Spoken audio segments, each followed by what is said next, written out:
नमस्कार, मी ऋतुजा शिंदे. जनवार्ता बातमीपत्रात आपले सर्वांचे स्वागत. पाहुयात पुण्यातील काही विशेष घडामोडी.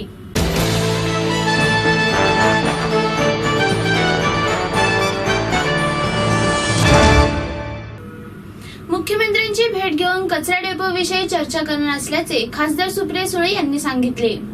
उरुळी देवाची आणि फुरसुंगी येथील कचरा डेपोचा प्रश्न 9 महिन्यात सोडू अशी घोषणा मुख्यमंत्री देवेंद्र फडणवीस यांनी केली होती.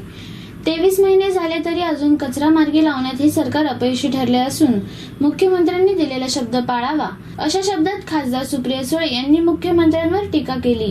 उरुळी देवाची आणि फुरसुंगी येथील कचरा डेपोमध्ये 13 दिवसापासून पुणे शहरातील कचरा टाकू देण्यास तेथील ग्रामस्थांचा विरोध कायम असून आज खासदार सुप्रिया सुळे यांनी तेथील नागरिकांशी भेटून चर्चा केली. भाजप सरकार राज्यात आल्यावर पुणे शहरातील कचरा प्रश्न 9 महिन्यात सोडू असे आश्वासन दिले. याची घोषणा करून आज तब्बल 23 महिन्यांचा कालावधी होऊन गेला. या प्रश्नांवर एक मीटिंगही घेण्यात आली नाही. आमच्या सत्तेच्या काळात देखील कचरा प्रश्न निर्माण झाला. आम्ही पर्याय काढायचो, मात्र हे सरकार कचरा प्रश्न मार्गी लावण्यात अपयशी ठरले असून मुख्यमंत्र्यांनी दिलेला शब्द पाळावा अशा शब्दात मुख्यमंत्र्यांना त्यांनी सुनावले. त्याचबरोबर मुख्यमंत्री देवेंद्र फडणवीस हे सोशल मीडिया कायम असतात, त्यावर लगेच उत्तर देतात म्हणून 2 दिवसापूर्वी पुण्यातील कचरा प्रश्नांवर मुख्यमंत्र्यांनी ट्विट केले होते. त्यावर त्यांनी उत्तर देखील दिले नाही. त्यामुळे मुख्यमंत्री पुण्याच्या कचरा प्रश्नावर गंभीर नाही अशा शब्दात त्यांनी टीका केली. तर लवकरच मुख्यमंत्री देवेंद्र फडणवीस यांची चर्चा करण्यात असल्याचे त्यांनी सांगितले.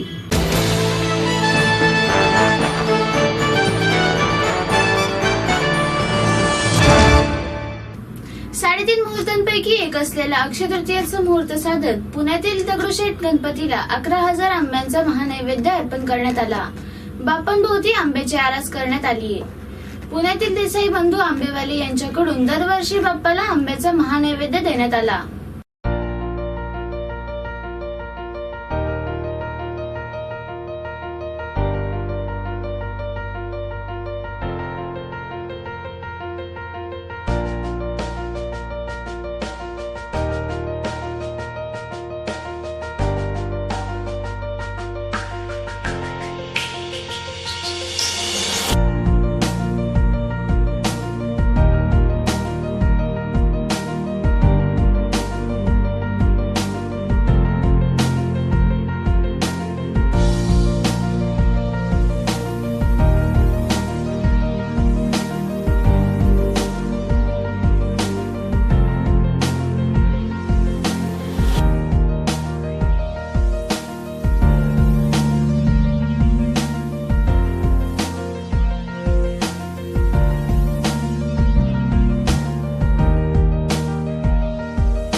श्रीमंत दगडूशेठ हलवाई ट्रस्टच्या 125व्या सुवर्ण महोत्सवी वर्षानिमित्त आणि अक्षय तृतीयाचे औचित्य साधून आज दगडूशेठ गणपतीला 11,000 आंब्यांचा नैवेद्य दाखवण्यात आले आहे। देसाई बंधू आंबेवाले यांच्याकडून ह्या आंब्यांचा नैवेद्य दाखवण्यात आलेला आहे। आपण पाहत असाल की 11,000 आंब्यांचा नैवेद्य दगडूशेठला अर्पण करण्यात आलेला आहे आणि गणपतीच्या भोवताली सुद्धा ह्या आंब्यांची आरास करण्यात आली आहे। पूर्ण मंदिराला या आंब्यांची आरास करण्यात आलेली आहे। हे आंबे दुसऱ्या दिवशी ससून रुग्णालयातील रुग्णांना याचं प्रसाद म्हणून वाटप करण्यात येतं। दरवर्षी अक्षय तृतीयाचं औचित्य साधून असा महाप्रसाद, आंब्याचा महाप्रसाद दगडूशेठ हलवाई गणपतीला करण्यात येतो। या महाप्रसादाचा भाविकही मोठ्या आनंदाने आणि उत्साहाने लाभ घेत असतात। आपण पाहताय गणपती मंदिरामध्ये ही आरास पाहण्यासाठी आणि गणपती बाप्पांच्या दर्शनासाठी मोठी गर्दी सकाळपासून झालेली आहे। स्थायी समितीचे अध्यक्ष मुरली मोहोळ यांच्या हस्ते आज होम याग करण्यात आलेला आहे आणि त्यांच्या पत्नीही त्यांच्यासोबत होत्या। त्यांनी या महाप्रसादाचा लाभही घेतलेला आहे।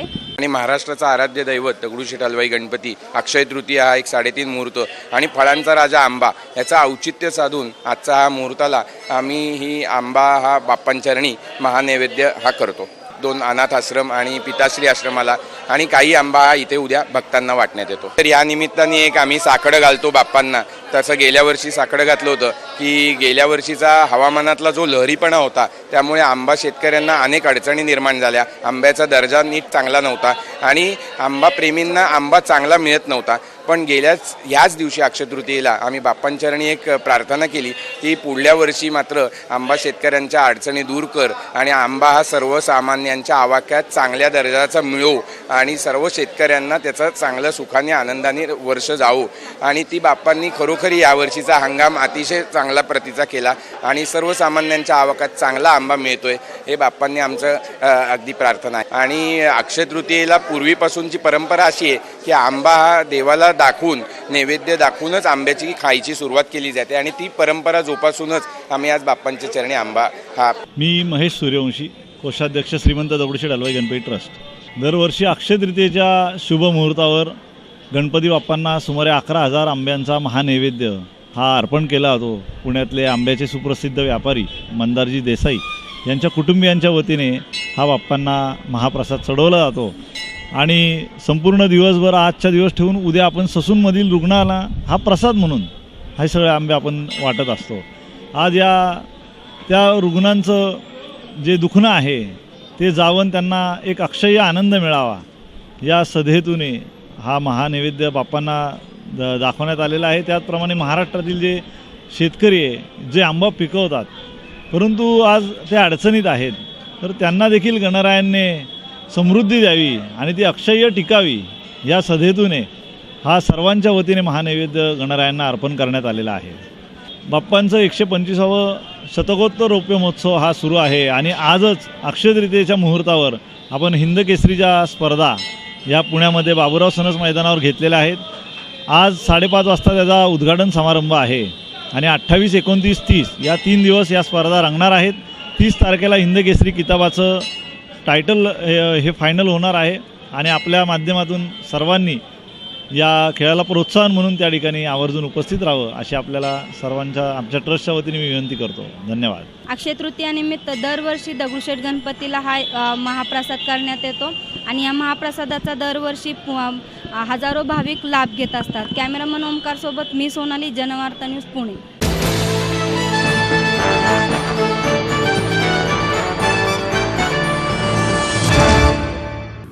कायद्याने हमीभाव दिल्यास शेतकरी सुखी असेल असे डॉक्टर बुधाजीराव मुळीक यांचे मत। शेतमालास निश्चिती उत्पन्नाचा म्हणजेच कायद्याने हमीभाव देण्याचा कायदा केल्यास शेतकऱ्यांना आत्महत्या होणार नाही। त्या दृष्टीने हा कायदा करण्याची गरज असल्याचे मत कृषीरत्न डॉक्टर बुधाजीराव मुळीक यांनी व्यक्त केले। संपूर्ण कर्जमुक्ती, शेतमालास हमीभाव, शेतकऱ्यांचे पेन्शन आणि अस्मानी सुलतानी संकटांपासून पिकांना संरक्षण दिल्यास राज्यातील शेतकऱ्यांची स्थिती नक्कीच सुधारेल असा विश्वासही त्यांनी व्यक्त केला। कृषीरत्न डॉक्टर बुधाजी मुळीक अमृत महोत्सवी गौरव समितीतर्फे उद्योग मंत्री सुभाष देसाई यांच्या हस्ते डॉक्टर मुळीक यांना सपत्नीक सन्मान करण्यात आला। गुरुवारी बालगंधर्व रंगमंदिरात सायंकाळी झालेल्या कार्यक्रमात ते प्रमुख पाहुणे म्हणून बोलत होते। कार्यक्रमाच्या अध्यक्षस्थानी वनराईचे अध्यक्ष गिरीश गांधी हे होते। यावेळी व्यासपीठावर अन्न आणि नागरी पुरवठा मंत्री गिरीश बापट, कोल्हापूर जिल्ह्यातील शिरोळचे आमदार उल्हास पाटील, आमदार जगदीश मुळीक, शेतकरी नेते पाशा पटेल, माजी आमदार उल्हास पवार, माजी न्यायमूर्ती बीजी कोळसे पाटील, माजी महापौर कमल व्यवहारे आणि गौरव समितीचे अध्यक्ष सुरेश कोते, कार्याध्यक्ष उत्तमराव शिंदे सरकार आदी उपस्थित होते. शाल, श्रीफळ, शिंदेशाही पगडी, मानपत्र, 75,000चा धनादेश देऊन डॉक्टर मुळीक यांना सन्मानित करण्यात आले. त्यांचा ग्रंथ तुला करण्यात आली. सुधीर गाडगीळ यांनी मुळीक यांची मुलाखत घेतली. आज पुण्यातले बरेच जण आहेत आणि पुण्याबाहेरचे पण बरेच जण आहेत. तर पुण्यात कार्यक्रम कसा होतो याची एक झलक फोटो काढताना आपण पाहिली. बुधाजीराव सोडून आम्ही सगळे माझ्या सकट डाव्या बाजूला, उजव्या बाजूला, मागून पुढे, पुढून मागे, थोडा धक्का मारून. पण बुधाजीराव याचं कारण असं आहे की प्रत्येकाला वाटतं की तुमच्या या कार्यक्रमात मी असावं. आणि आज मीही, तर आमच्या पक्षाची प्रदेश कार्यकारिणी चालू आहे, आज अजूनही कार्यक्रम आहे, पण सगळ्या कार्यक्रमात प्राधान्य मुद्दा म्हणून कोणाला दिलं असेल तर डॉक्टर साहेब आपल्या. आणि त्याचं एकमेव कारण, पुण्यात असे पण चांगले सत्कार होतात दादा, मोहन दादा, नाहीतर आमच्याकडे स्वतःचा सत्कार करून घेण्याच्या पण एजन्सी आहेत मोठ्या. तुम्हाला बुधाजीराव आपल्याला ते जमायचं नाही, फोटो कसा लावायचा, कुठे लावायचा, किती दिवस ठेवायचा. पण खरा पुरस्कार हा जनतेचा पुरस्कार असतो आणि तो आज आपल्याला मिळतो. मला माहिती आहे की आपण ना कधी कुठल्या लोकप्रतिनिधीच्या रेसमध्ये आलात, ना कधी आमदार, खासदार, मंत्री बनण्याच्या रेसमध्ये आलात. पण ह्या सगळ्यांनाही आदर्श ठरेल असं काम, आणि विशेषतः कृषी क्षेत्रात. म्हणजे आमच्याकडे मी पाहिलं की जिल्हा नियोजन समितीत डॉक्टर आपली निवड झाली आणि इतक्या बारीक बारीक गोष्टींचा डॉक्टरांचा अभ्यास असायचा. मी पालकमंत्री नव्हतो तेव्हा, जे कोणी असतील ते, तर ते म्हणायचे की शक्यतो यांना आता बोलायला देऊ नका, कारण 2 तास मीटिंग लागली, आणि दिलंच तर शेवटी द्या. तेव्हा मग मी सूचना अशी केली की बोलण्याचा मुद्दा नाही, त्यांच्या सूचना लिखित घ्या, त्यांची इच्छा त्यांनी बोलावं असं नाही, त्या कृषी खात्यातल्या सूचनांच्या माध्यम उत्पादन वाढ आणि शेतकऱ्यांच्या हिताचं ते बोलतात. आणि म्हणून तेव्हापासून आपले सगळे मिनिट्स जे होते त्याची अंमलबजावणी करून, शेखर इथे बसलाय, सांगलीचा आमचा मित्र कलेक्टर, त्याची अंमलबजावणी जेव्हा करावी लागते तेव्हा त्याचा उपयोग होतो. आणि म्हणून आज खरं तर शेतकरी, कृषी खातं, उत्पादन अशा बदलेली त्या दिवस रात्र त्या विषयात आहेत, काम करतायत. गिरीश गांधीजी आहेत, उल्हास दादा आहेत, माझे मंत्री महोदय आहेत, माझे आमदार आमचे सावंत बसले, उल्हास आहे आमचा आमदार, सहकारी, ही सगळी मंडळी आली. आज देशात काय, जगात कृषी हाच खरा केंद्रबिंदू आहे, लक्षात ठेवा. आणि तो कारण याच्याकरता आहे की तोच जीवनाचा आत्मा आहे. आणि त्याच्याकरता जे काम हा माणूस किती खेडेगावात, किती वेळा, कुठलंही वाहन असो नसो, तिथले प्रश्न, तिथला अभ्यास, त्याची पुस्तिका, त्याच्यावर पेपरला बातमी, त्याचं निवेदन, त्याचा पाठपुरावा. म्हणजे मी एक 40 वर्ष तरी सामाजिक राजकीय जीवनामध्ये आहे. एखादा विषय आत्मसात करून त्याच्याकरता सारं आयुष्य देणारे जे फार कमी लोक आहेत, त्याच्यात शेती, शेतकरी आणि कृषी करता देणारे बुधाजीराव आपण 1 नंबरचे आहात. आणि हा आपल्याबद्दल आमच्या मनात असणारा आदर आहे. बुधाजीराव मुळीक यांना मानपत्र प्रदान करण्यासाठी आपण एकत्र जमलेलो आहोत. सर, आपण आपल्या अफाट कर्तृत्वाचा आलेख खरोखरच सीमित करणार आहे. शेतकरी कुटुंबात जन्म झाल्याने मातीशी जुळलेली आपली नाळ कधीच तुटली नाही. कुशाग्र बुद्धिमत्ता, आई वडिलांचे संस्कार, कर्तव्यनिष्ठा व धाडस या गुणांना परिश्रम व शिक्षणाची जोड देऊन आपण महाराष्ट्राच्या कृषी क्षेत्रात अतुलनीय योगदान दिले.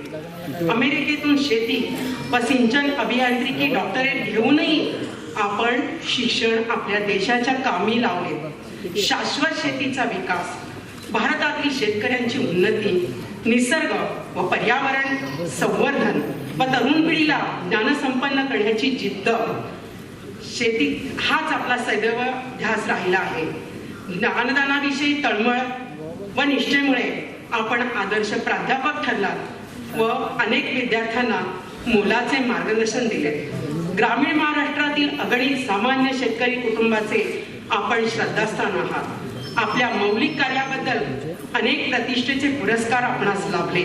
महाराष्ट्र सरकारने आपणास कृषी रत्न व कृषी भूषण म्हणून गौरवले. याशिवाय कोल्हापूर कृषी महाविद्यालयाच्या लाईफ टाईम अचीवमेंट पुरस्कार, इंदिरा गांधी प्रियदर्शनी अवॉर्ड, लिंकर अवॉर्ड, महर्षी पुरस्कार, निनाद अवॉर्ड यासारखे सन्मान आपणास लाभले. सामान्य शेतकऱ्याच्या उत्थानासाठी व त्याला सामाजिक न्याय मिळावा यासाठी आपण सर्वतोपरी झटता. संघटित प्रयोगावर आपला विश्वास आहे. शेतकऱ्यांचा संघर्ष हा शेतीच्या विकासाबरोबरच विधायक विचाराच्या प्रचारासाठी असावा असे आपले मत आहे. यासाठी आपण विविध यशस्वी सामाजिक प्रयोग केले. आपल्या यशस्वी वाटचालीत सौ शालिनीताई मुळीक यांची समर्थ साथ आपल्याला लाभली. देशाच्या कृषी क्षेत्राची आपण अमूल्य सेवा केली. आपल्या या सेवेचा आम्ही आदरपूर्वक गौरव करतो.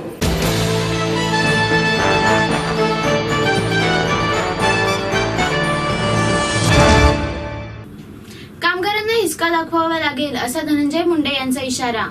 निवडणुका आल्या की भाजप सरकार नुसते आश्वासन देत आहे, मात्र भाजपकडून आश्वासनाची पूर्तता होत नाही. यासाठी सर्व पक्षीयांनी रस्त्यावर उतरून आंदोलन करणे आवश्यक आहे. कामगारांचा हिसका जोपर्यंत या सरकारला दाखवला जात नाही तोपर्यंत या कामगार नगरीतील समस्या सुटणार नाहीत, असे सांगून विधान परिषदेचे विरोधी पक्षनेते धनंजय मुंडे यांनी भाजप सरकारचा खरपूस समाचार घेतला. पिंपरी चिंचवड शहरात भाजप प्रदेश कार्यकारिणीच्या 2 दिवसीय अधिवेशन पार पाडले. निवडणुकीपूर्वी दिलेल्या आश्वासनांची भाजपला आठवण करून देण्यासाठी पिंपरी चिंचवड शहरातील सर्व पक्षीयांनी बुधवारी चिंचवड येथील महावीर चौकात आश्वासनांची आठवण करून आंदोलन करून लाक्षणिक उपोषणही केले होते. या आंदोलनाचा धनंजय मुंडे यांनी गुरुवारी मार्गदर्शन केले. ते पुढे म्हणाले, निवडणुकीच्या प्रचारावेळी खुद्द मुख्यमंत्र्यांनीच पिंपरी चिंचवड शहरातील अनधिकृत बांधकामे अधिकृत करण्याचे तसेच शास्तीकर माफीचे आश्वासन दिले. मात्र मुख्यमंत्र्यांकडून पिंपरी चिंचवडांची घोर निराशा झाली. सरकारला जरी आश्वासनांचा विसर पडला तरी येत्या पावसाळी अधिवेशनात त्यासाठी संघर्ष करणार आहे.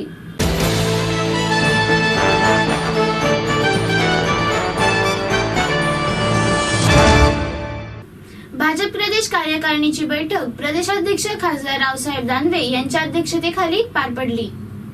भाजप प्रदेश कार्यकारिणीच्या बैठकीला कासारवाडी येथे कलासागर हॉटेलमध्ये प्रदेशाध्यक्ष खासदार रावसाहेब दानवे यांच्या अध्यक्षतेखाली सुरुवात झाली आहे. बैठकीला मुख्यमंत्री देवेंद्र फडणवीस, केंद्रीय संरक्षण राज्यमंत्री सुभाष भामरे, शिक्षण मंत्री विनोद तावडे, माजी मंत्री एकनाथ खडसे यांच्यासह सर्व कार्यकारिणीचे सर्व पदाधिकारी उपस्थित आहेत. बैठकीत शिवसेनेकडून होणारे आरोप याबाबत सखोल चर्चा करण्यात आली. शिवाय राज्यात शेती प्रश्नाविषयी कोणत्या उपाययोजना करता येतील याबाबत पदाधिकारी यांनी सूचना केल्या. शिवाय येणाऱ्या लोकसभेत 1919च्या दृष्टीने पक्षाचा अजेंडा, योजना मतदारसंघात कशा लोकांपर्यंत पोहोचवता येतील याबाबतही चर्चा झाली. दरम्यान शालेय मंत्री विनोद तावडे यांनी कायद्यानुसार 2 वर्ष शुल्क वाढ करता येणार नसल्याचे पत्रकारांशी बोलताना स्पष्ट केले. 2 दिवस चालणाऱ्या अधिवेशनात गुरुवारी केंद्रीय पातळीवर भाजपचे पदाधिकारी, मंत्री, कार्यकर्त्यांनी मार्गदर्शन करणार आहेत.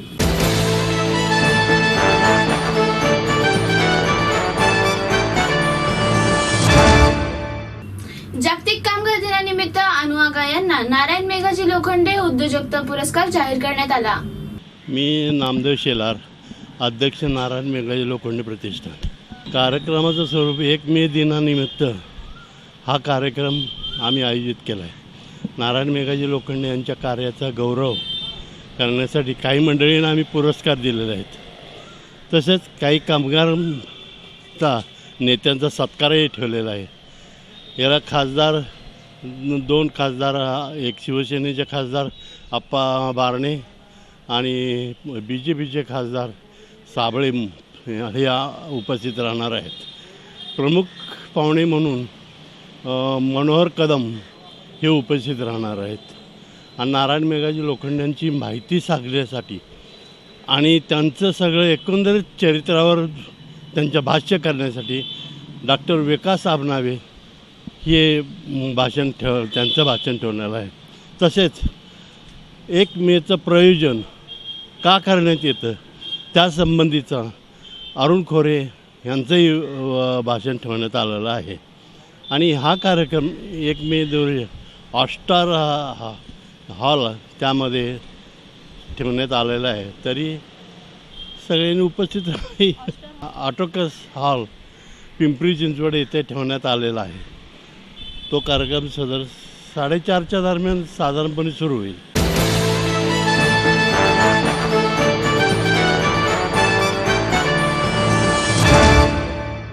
अल्पवयीन मुलांसोबत वाहन चोरी व मोबाईल चोरी करणाऱ्या 2 वेगवेगळ्या टोळ्यांना चिंचवड पोलिसांकडून अटक. पुणे शहरातून पिंपरी चिंचवड भागात होत असलेल्या वाहन चोरी, मोबाईल चोरी व घरफोडी सारख्या गुन्ह्यांना माननीय वरिष्ठ पोलीस निरीक्षक व्ही.के. कुबडे यांनी आढावा घेऊन त्यामध्ये विशेष अशी मोहीम राबवण्याकामी तपास पथकाचे अधिकारी व कर्मचारी यांची बैठक घेतली. त्यामध्ये त्यांना सूचना व मार्गदर्शन करून हद्दीमध्ये सतर्क पेट्रोलिंग करून संशयित इसम मिळून येताच त्यांना ताब्यात घेऊन कार्यवाही करण्याचे आदेश दिले. त्याप्रमाणे तपास पथकाने 2 टीम मध्ये करून वेगवेगळ्या भागात रवाना केले असता दिनांक 25 एप्रिल 2017 रोजी पोना किसन शिंदे यांना त्यांचे बातमीदारामार्फत बातमी मिळाली की पांढरकरच्या चिंचवड भागात एका ऑक्सिस वाहनांवर 3 मुले संशयित फिरत असून त्यांच्याकडे काही मोबाईल असून ते त्यांचे अनोळखी लोकांना विक्री करीत आहेत. अशी मागणी मिळाल्यावर सदर बातमी माननीय वरिष्ठांना कळून त्यांच्या आदेशाप्रमाणे सदर भागात तपास पथकाने अधिकारी व कर्मचारी वेगवेगळ्या ठिकाणी थांबून टेहाळणी केली असता बातमीप्रमाणे एका ऑक्सिस मोसावर 3 संशयित इसम मिळून आल्याने त्यांना घेराव घालून पकडून त्यांच्याकडे चौकशी केली असता त्यांच्याजवळ एकूण 11 मोबाईल मिळून आले.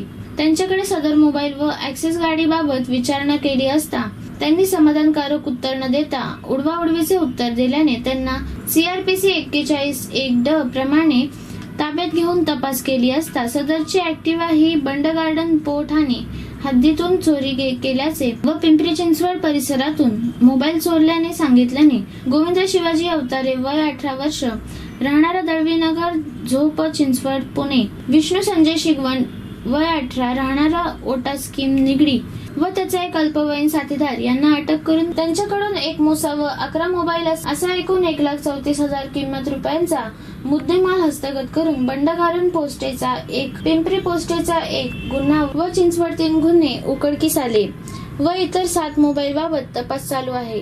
चिंचवड पोलीस स्टेशनच्या हद्दीमध्ये चिंचवड पोलीस स्टेशनचे कर्मचारी गस्त करत असताना त्या ठिकाणी काही मुलं मोबाईल विक्री करत आहेत अशी माहिती मिळाल्यामुळे संशयित मुलांना ताब्यात घेण्यात आलं आणि दुसऱ्या एका ठिकाणी वाल्हेकरवाडी या ठिकाणी अशीच काही मुलं संशयित मिळाली. असे एकूण 14 मोबाईल आणि 5 मोटरसायकली त्यांच्याकडून निष्पन्न करण्यात आलेले आहेत आणि पिंपरी डिव्हिजन आणि बाहेरचं Bund garden police station, Chaturshringi police स्टेशनमधलं वाकड पोलीस स्टेशन आणि पिंपरी डिव्हिजनमधले असे एकूण 9 गुन्हे आत्तापर्यंत निष्पन्न झालेले आहेत. 5 मोटरसायकली आणि 14 मोबाईल. आणखी काही गुन्हे याच्यामध्ये निष्पन्न होतील. याच्यामध्ये 3 आरोपी मेजर आहेत आणि 5 अल्पवयीन आहेत. आता हे अल्पवयीन काही गुन्हेगार जास्त आहेत, 5 अल्पवयीन आहेत. म्हणजे मोबाईल चोरी केलेले विक्री करणे हा उद्देश.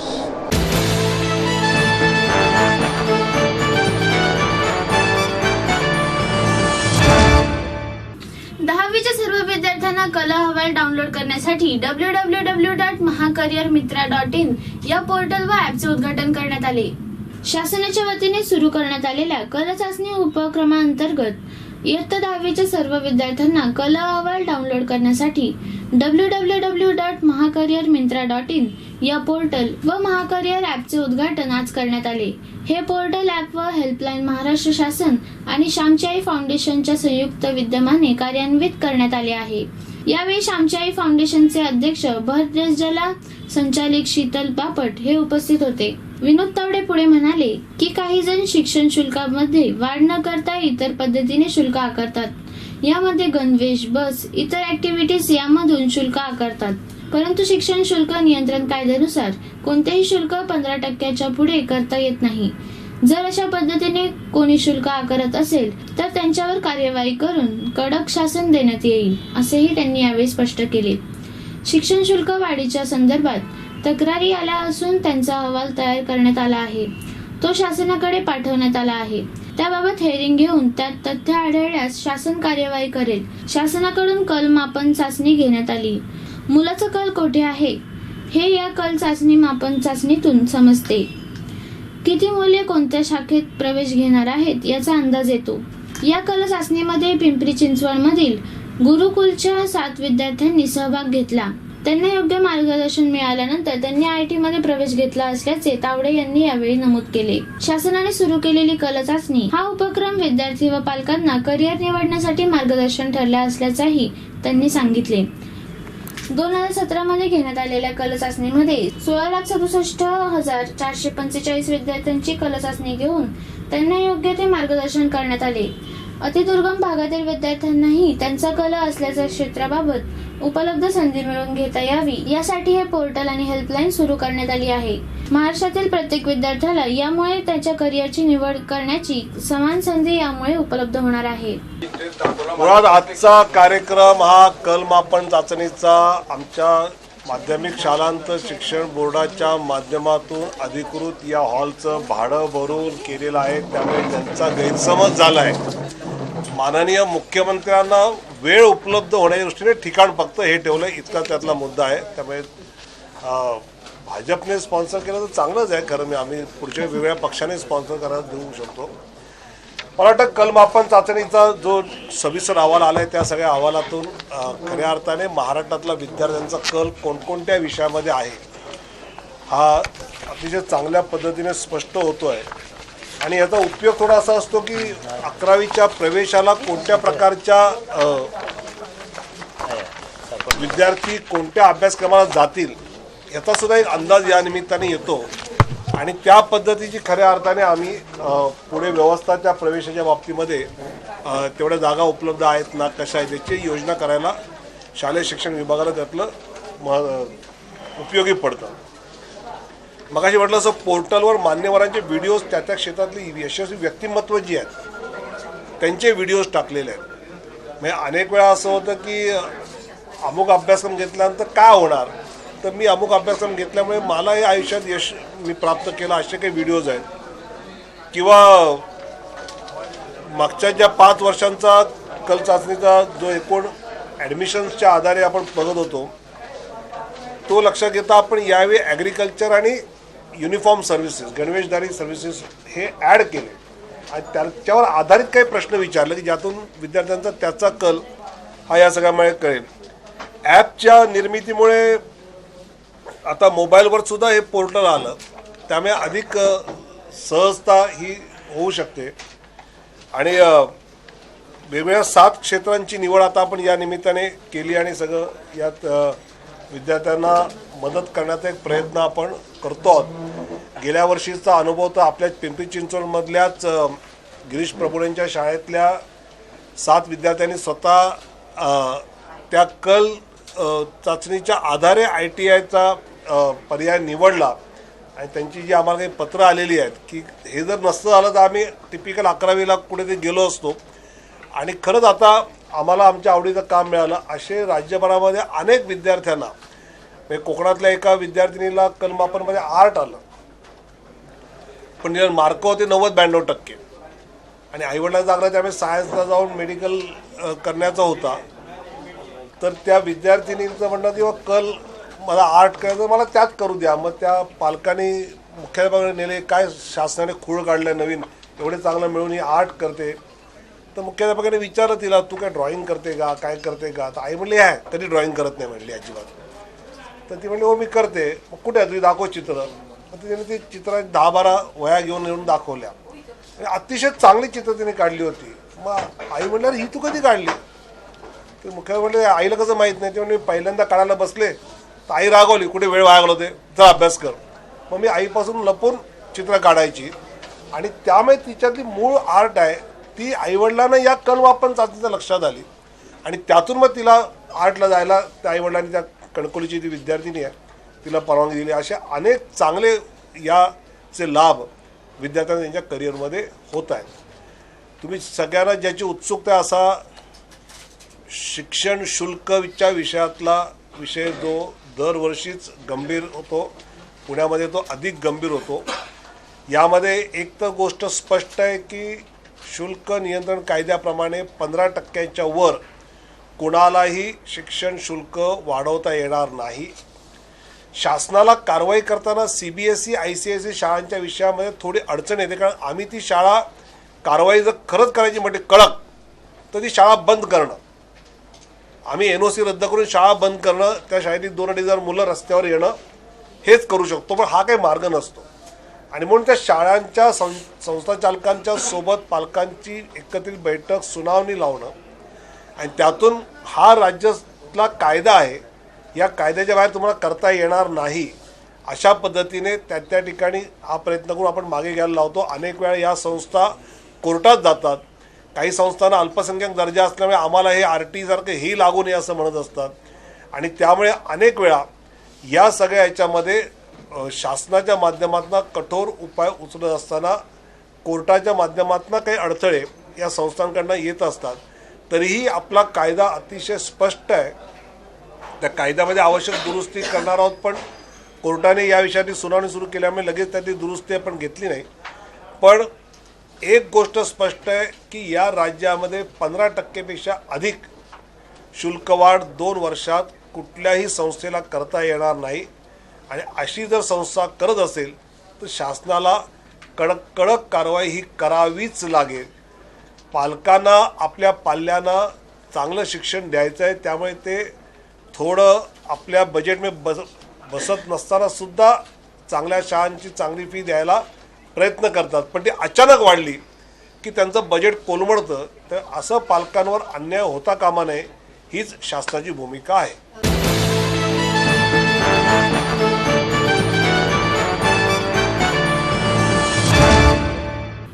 भाजप विरोधकांचे चिंचवड स्टेशन येथे उपोषण. चिंचवड स्टेशन येथील महावीर चौकात बुधवारी 11 वाजल्यापासून आश्वासनाची आठवण उपोषणाला सुरुवात झाली आहे. राष्ट्रवादी काँग्रेसचे संजोग वाघेरे, काँग्रेसचे प्रवक्ते डॉक्टर रत्नाकर महाजन, माजी महापौर व नगरसेविका मंगला कदम, डॉक्टर वैशाली घोडेकर, विनया तापकेर, पौर्णिमा सोनावणे, माजी नगरसेवक व शिवसेनेचे ज्येष्ठ नेते मारुती भापकर, राष्ट्रवादीचे सरचिटणीस फजल शेख, विजय लोखंडे, स्वराज्य अभियानाचे मानव कांबळे, काँग्रेसचे शहराध्यक्ष सचिन साठे, भारीपचे देवेंद्र तायडे, MIMचे शब्बीर शेख, IPI गटाचे रामदास ताटे, समाजवादी पक्षाचे रशीद कुरेशी, शेतकरी कामगार पक्षाचे हरेश मोरे, मराठा सेवा संघाचे प्रकाश जाधव, संभाजी ब्रिगेडचे अभिमन्यू पवार, नागरी हक्क सुरक्षा समितीचे प्रदीप पवार, OBC संघर्ष समितीचे विशाल जाधव, माकपचे अमित कांबळे, गणेश दराडे, आनंदा यादव, तानाजी खाडे उपोषणाला बसले आहेत. भाजपची बैठक संपेपर्यंत उपोषण करण्यात येणार आहे. राज्यातील शेतकऱ्यांना कर्जमुक्ती मिळालीच पाहिजे. शेतीमालाला हमीभाव मिळाला पाहिजे. अनधिकृत बांधकामे नियमित करण्याच्या निर्णयाबाबत सुस्पष्टता यावी. सरसकट शास्ती माफ करण्यात यावा. मराठी, मुस्लिम व धनगर समाजाला आरक्षण मिळावे. या शहरातील गोरगरिबांना किमान शासकीय व महापालिकेच्या योजनांतर्गत किमान 500 चौरस फुटांची घरे मिळावीत. न्यायालयात जाऊन झोपडपट्टी पुनर्वसन प्रकल्पातील लाभार्थींना घरापासून वंचित ठेवण्यास कारणीभूत असलेल्या पिंपरी चिंचवड महापालिकेच्या स्थायी समिती अध्यक्षांनी त्याबाबत जाहीर खुलासा करावा. या मागण्यांसाठी हे उपोषण करण्यात येत आहे. जनहितैषी पिंपरी चिंचवड मधला मी कार्यकर्ता आहे, सामाजिक कार्यकर्ता. आज या ठिकाणी राज्याचे मुख्यमंत्री आणि त्यांचं सर्व मंत्रिमंडळ तसेच भाजपाचे राज्याचे पदाधिकारी येत असताना पिंपरी चिंचवड शहरातील सर्व पक्ष आणि सर्व संघटनांच्या वतीने पिंपरी चिंचवडकर नागरिक म्हणून, महाराष्ट्राचे नागरिक म्हणून आम्ही काही अत्यंत ज्वलंत प्रश्नावरती या ठिकाणी आंदोलन करीत आहोत. शेतकऱ्याची संपूर्ण कर्जमाफी, शेतकऱ्याच्या शेतमालाला हमी भाव, मराठा, धनगर आणि मुस्लिम समाजाचं आरक्षण, शहरातील घरांचा प्रश्न, यावर या ठिकाणी सर्वपक्षीय आणि सर्व संघटनांचं आंदोलन होत आहे. हे आंदोलन 2 दिवसाचं आहे, उपोषण आंदोलन आहे. यामध्ये राज्यातल्या मान्यवर मंडळींनी पाठिंबा व्यक्त केलेला आहे. यामध्ये खासदार राजू शेट्टी असतील, किंवा डॉक्टर रत्नाकर महाजन असतील किंवा आमदार बच्चू कडू असतील, रघुनाथ दादा पाटील असतील, असे सर्व शेतकरी चळवळीतले, कामगार चळवळीतले लोक या आंदोलनामध्ये सहभागी होणार आहेत. हे आंदोलन उद्या संध्याकाळपर्यंत चालणार आहे. मुख्यमंत्र्यांनी आमच्या आंदोलनाची दखल घेऊन स्वतः आमच्या आंदोलनस्थळी येऊन आमचं निवेदन घ्यावं असा आग्रह आहे आमचा. जर तसं केलं नाही मुख्यमंत्र्यांनी तर उद्या विधान परिषदेचे विरोधी पक्षनेते धनंजय मुंडे यांच्या नेतृत्वाखाली आम्ही त्यांच्या कार्यक्रमस्थळी जाऊन त्या ठिकाणी निवेदन देण्याचा प्रयत्न करू असा इशारा या ठिकाणी आम्ही देत आहोत. मी संजोग भिकू वागेरे, राष्ट्रवादी काँग्रेस पिंपरी चिंचवड शहराध्यक्ष. या सरकारने गेल्या 3 वर्षापासून लोकसभा असेल, विधानसभा असेल किंवा महानगरपालिका असेल तर त्यावेळेस जे जे काय आश्वासनं दिली, जी आश्वासनं किंवा त्या ज्या काही घोषणा केल्या होत्या, या घोषणाची त्यांना आठवण करून देण्यासाठी हा प्रामुख्याने आम्ही आंदोलन आणि उपोषण या ठिकाणी करत आहोत. या ठिकाणी या सरकारने सांगितलं होतं की शेतकऱ्यांना कर्जमाफी करू, शेतकऱ्यांच्या मालाला हमी भाव देऊ आणि अनलिगली बांधकामं लिगल करू, अशा पद्धतीच्या घोषणा त्यावेळेस केल्या होत्या त्यांनी. त्याचप्रमाणे या ठिकाणी मराठा आरक्षण, धनगर आरक्षण किंवा मुस्लिम आरक्षण या सर्वांना आरक्षण देऊ असंही सांगितलं होतं. आणि आपल्या पिंपरी चिंचवड महानगरपालिकेमध्ये जे काही घरं आहेत झोपडपट्टी वासियांना, ही घरं देऊ अशा पद्धतीचं आश्वासनं यांनी दिली होती. ही आश्वासनं एकही पूर्तता झाली नाही. त्याची आठवण करून देण्यासाठी आज या ठिकाणी मुख्यमंत्री महोदय आणि त्यांचं मंत्रिमंडळ या भाजपच्या कार्यकारिणीच्या बैठकीसाठी या ठिकाणी आलंय आणि हे त्यांना आठवण करून देण्यासाठी आज आम्ही हे आंदोलन करत आहोत.